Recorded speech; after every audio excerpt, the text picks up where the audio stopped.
sahabat Nyong Desa. Pada video kali ini saya akan kembali membahas tentang upaya pencegahan dan penanganan stunting di desa. Tapi sebelum lanjut pada video kali ini, saya ingin menyampaikan dulu apa itu pengertian stunting supaya sahabat Nyong Desa mungkin yang baru pertama kali mengetahui tentang stunting minimal bisa paham pengertian stunting seperti apa. Nah, stunting adalah gangguan pertumbuhan dan perkembangan anak yang diakibatkan pada kekurangan gizi kronis dan infeksi berulang. Hal ini ditandai dengan panjang atau tinggi badan anak berada di bawah standar yang ditetapkan oleh kementerian terkait. Kementerian yang dimaksudkan di sini kalau di Indonesia tentunya Kementerian Kesehatan. Hal ini merujuk kepada Peraturan Presiden Nomor 72 Tahun 2021 tentang percepatan penurunan stunting. Sahabat Nyong Desa, bahasa lainnya stunting adalah kondisi gagal tumbuh pada anak balita akibat kekurangan gizi kronis pada periode 1000 hari pertama kehidupan. Nah, karena definisinya mengatakan bahwa kekurangan gizi kronis berarti anak stunting itu eh, dikarenakan dia mengalami kekurangan gizi dalam jangka waktu yang lama. Sehingga kita tidak bisa mengatakan bahwa seorang anak itu stunting hanya dalam periode yang singkat. Itu kurang lebih pengertian stunting.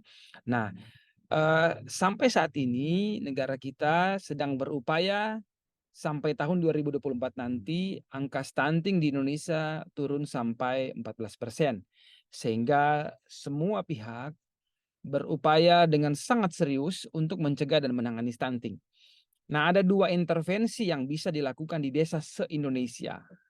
Intervensi-intervensi ini sangat penting supaya kita sama-sama mencegah dan menangani stunting. Nah, sahabat Nyong Desa, intervensi apa saja yang bisa kita lakukan? Yang pertama, intervensi yang sifatnya spesifik. Nah, intervensi spesifik ini adalah upaya penanganan penyebab langsung stunting itu sendiri dan lebih banyak dilakukan oleh tenaga kesehatan. Itu spesifik.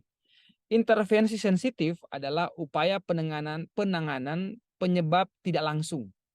Dan untuk mendukung keberhasilan intervensi spesifik yang saya sampaikan di awal. Nah, intervensi gizi spesifik ini ditujukan kepada anak yang berada pada periode 1000 hari pertama kehidupan.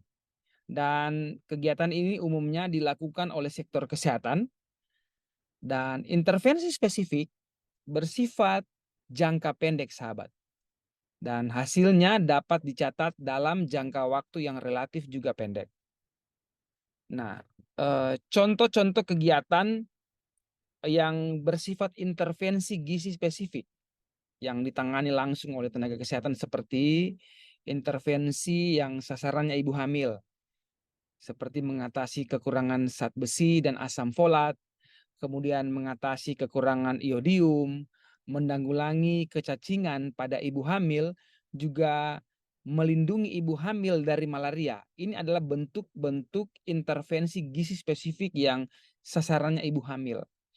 Nah, intervensi spesifik dengan sasaran ibu menyusui dan anak usia 0 sampai 6 bulan, contoh-contohnya mendorong inisiasi menyusui dini dan tentunya mendorong pemberian ASI eksklusif. Ini intervensi gizi spesifik dan dia fokus kepada 1000 HPK dan sahabat Nyong Desa bisa tahu bahwa ternyata intervensi gizi spesifik ini dia berkontribusi hanya 30%.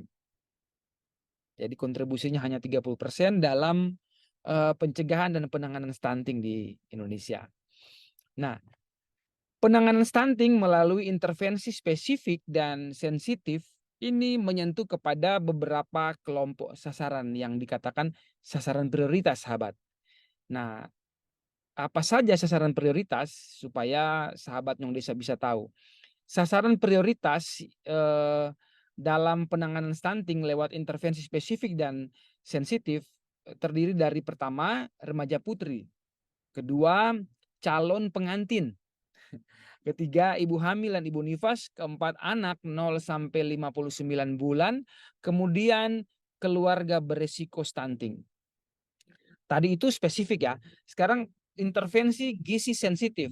Intervensi gizi sensitif ini ditujukan melalui berbagai kegiatan pembangunan di luar sektor kesehatan. Nah, sasarannya adalah masyarakat umum. Jadi kalau yang tadi spesifik itu sasarannya untuk keluarga 1.000 hari pertama kehidupan, kalau yang sensitif ini masyarakat umum, bukan hanya yang 1.000 HPK. Nah, penanganan stunting melalui intervensi spesifik dan sensitif kepada kelompok sasaran prioritas, ada contoh-contoh kegiatan. Kalau yang tadi spesifik, kalau ini intervensi yang sensitif. Artinya intervensi yang dilakukan oleh non kesehatan yang bersifat jangka panjang, sahabat. Pertama, contoh ya, penyediaan akses air minum bagi rumah tangga, tentunya air minum yang layak minum, kemudian penyediaan sanitasi layak bagi rumah tangga. Kemudian ada juga pendampingan bagi keluarga berisiko stunting, pemberian pemahaman tentang stunting, ada juga bantuan pangan, ada juga yang namanya desa tanpa buang air besar sembarangan atau BABS. Nah, ini adalah contoh-contoh intervensi yang sifatnya sensitif yang mendukung intervensi spesifik tadi. Sehingga ditangani oleh tenaga kesehatan di sensitif, di spesifik maaf, kemudian didukung oleh pihak-pihak terkait lewat intervensi yang sifatnya sensitif. Nah, contoh intervensi gizi sensitif yang fokus kepada masyarakat umum ini dilakukan oleh lintas sektor, dia berkontribusi kepada penanganan stunting bisa mencapai 70%. Nah, bisa dibayangkan sahabat Nyong Desa, ternyata upaya intervensi sensitif ini sangat berpengaruh kepada pencegahan dan penanganan stunting di Indonesia. Sebab intervensi sensitif ini dia menyediakan dan memastikan akses seperti yang tadi, akses air bersih, sanitasi, melakukan fortifikasi bahan pangan, kemudian praktek eh, pendidikan pengasuhan kepada orang tua, ketahanan pangan dan gizi. Intervensi-intervensi ini sangat penting bagi desa. Sehingga eh, lewat pengetahuan intervensi yang sifatnya sensitif dan spesifik lewat video ini, pelaku-pelaku di desa bisa memetakan pada titik mana kemudian kita bisa berkontribusi di desa. Apalagi saat ini kan desa ada yang namanya dana desa. Ini bisa berkontribusi banyak bagi pencegahan dan penanganan stunting di desa.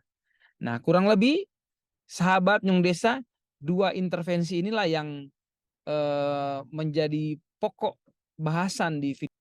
Semoga kader posyandu, kader kesehatan, kader pembangunan manusia bisa menambah ilmu lewat video kali ini. Terima kasih. Salam sukses, sahabat Nyong Desa.